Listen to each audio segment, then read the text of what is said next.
The open media category recognizes outstanding work published primarily in print or online by a media outlet, regardless of circulation or frequency.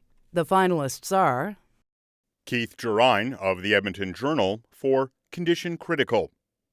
Hospitals' leaking roofs, bug problems, and rotten pipes had made news for years. Based on hundreds of pages of public reports, government health stats, and other documents obtained through Freedom of Information requests, Condition Critical detailed Alberta's aging healthcare infrastructure. The investigation found something else. The Tories had been using hospital funding as a political carrot or stick, largely ignoring where the money was most needed.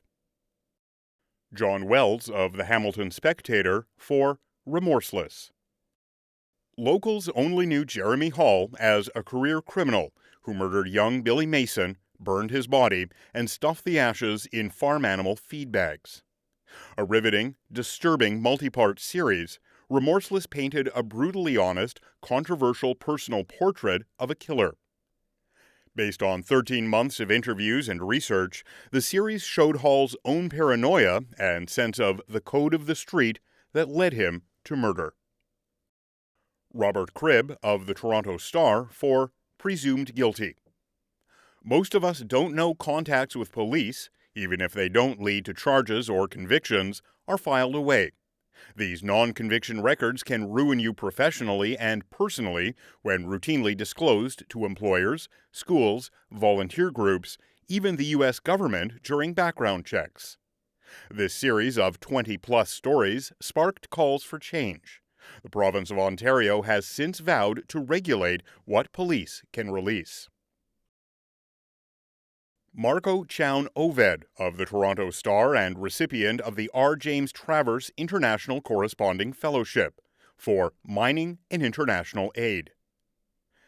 Canada's international profile is becoming more about mining than development work. The Canadian International Development Agency now partners with mining companies to fund development projects overseas.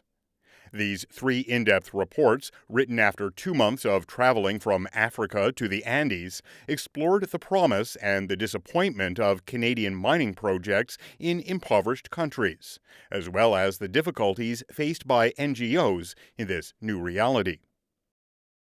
Jamie Poisson, Emily Mathieu, and Randy Risling of the Toronto Star for Sexual Assault on Canadian Campuses. Based on extensive interviews and exhaustive research of court, government, and school documents, these stories showed post-secondary institutions weren't doing enough to address sexual assault on campus.